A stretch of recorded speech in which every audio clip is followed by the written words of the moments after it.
पटना के गांधी मैदान के बारे में कहा जाता है कि देश के गिने चुने नेता ही इसे भर पाते हैं, जैसे कि नरेंद्र मोदी और लालू यादव। पिछली बार प्रशांत किशोर ने भी गांधी मैदान में एक सभा की थी जो पूरी तरह फ्लॉप हो गई थी। वक्फ संशोधन बिल के खिलाफ बुलाए गए प्रदर्शन में इतने लोग इकट्ठा हुए कि गांधी मैदान न सिर्फ भरा बल्कि उसके बाहर भी हजारों की संख्या में भीड़ इकट्ठा थी। लाखों की संख्या का दावा किया जा रहा है, जो तस्वीरों में नजर भी आ रहा है। प्रत्यक्षदर्शी बता रहे हैं कि ऐसी भीड़ शायद ही कभी गांधी मैदान में देखी होगी। मैं बार बार भीड़ और संख्या का जिक्र इसलिए कर रही हूं कि भारतीय राजनीति में किसी के कद या किसी कार्यक्रम की सफलता का पैमाना भीड़ ही रहा है। किसकी सभा में कितने लोग आ रहे हैं, इससे पता चलता है कि उसका प्रभाव कितना है और कितने लोग उस व्यक्ति, पार्टी या संगठन को नेता के रूप में देख रहे हैं या समर्थन दे रहे हैं। खासकर गांधी मैदान की अपनी एक राजनीति है और यहाँ सभा करने का अपना एक अर्थ भी है। गांधी मैदान में किसी कार्यक्रम के होने का अर्थ ही है शक्ति प्रदर्शन, भीड़ प्रदर्शन और इस बात की पुष्टि करने का प्रयास कि हम कितनी प्रभाव रखते हैं। जिस कार्यक्रम की बात हम कर रहे हैं, वक्फ संशोधन बिल के खिलाफ, यह कार्यक्रम कई मुस्लिम संगठनों ने मिलकर किया है, जिसमें से एक प्रमुख नाम इमारत-ए-शरिया है। बिहार, झारखंड तथा बंगाल से लोग इसमें शरीक होने आए हैं। कई नेता भी आए, जिनमें से प्रमुख नाम है तेजस्वी यादव, सलमान खुर्शीद और पप्पू यादव। दिलचस्प बात है कि हाल के दिनों में ही पहली बार पप्पू यादव और तेजस्वी एक ही मंच पर दिखे हैं और दोनों ने सभा को संबोधित भी किया है। लेकिन मेरा सवाल इससे अलग है। मेरा सवाल है कि क्या बिहार में मुस्लिम राजनीति करवट ले रही है? क्योंकि वक्फ बिल के खिलाफ तो राजद और कांग्रेस ने पहले भी सभाएं की है। आज भी वे इसके साथ खड़े हैं और खड़े नजर भी आ रहे हैं। 70% मुस्लिम आबादी अब तक तो कमोबेश में राजद या कांग्रेस को ही वोट करती आ रही है। लेकिन जिस तरह कांग्रेस और राजद की सक्रियता मुस्लिम संगठनों के साथ बढ़ी है, वे किसे काउंटर करना चाह रहे हैं? इमारत-ए-शरिया किसके साथ है? अगर AIMIM गठबंधन में शामिल नहीं होता है तो क्या इमारत-ए-शरिया AIMIM को सपोर्ट नहीं करेगा? सपोर्ट करेगा तब भी और नहीं करेगा तब भी। दोनों ही स्थितियों में बिहार की राजनीति में दिलचस्पी बढ़ने वाली है। आज की विश्लेषण इसी पर कि गांधी मैदान में इस व्यापक भीड़ का अर्थ क्या निकाला जाए और भीड़ किसके लिए फायदेमंद और किसके लिए पेट का दर्द बनने जा रहा है। नमस्कार, हमारा नाम है श्रेया और आप देखना शुरू कर चुके हैं बिहार की राजनीति का सबसे सटीक और विस्तृत विश्लेषणात्मक कार्यक्रम सियासी कहानियां।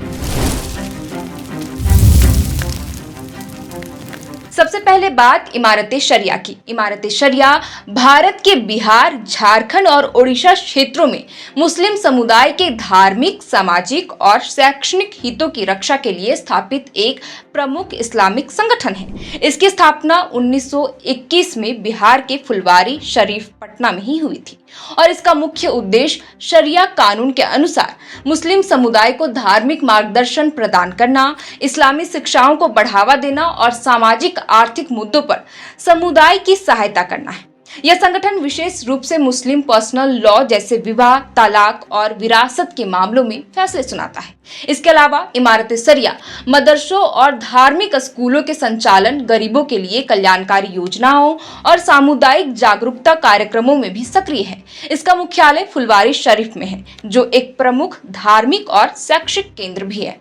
इमारत-ए-शरिया का इतिहास स्वतंत्रता संग्राम के दौरे से जुड़ा है। यह संगठन all India Muslim personal law board का हिस्सा है और शरिया कानून के संरक्षण में महत्वपूर्ण भूमिका भी निभाता है। एक रोचक तथ्य ये भी है कि इमारत-ए-शरिया ने बिहार में शिक्षा और स्वास्थ्य के क्षेत्र में कई पहल की है, जैसे अस्पताल और स्कूलों की स्थापना। हालांकि यह संगठन विवादों से भी अछूता नहीं रहा। कुछ धोखाधड़ी के आरोप अन्य मुस्लिम संगठनों द्वारा ही इस पर लगाए गए हैं।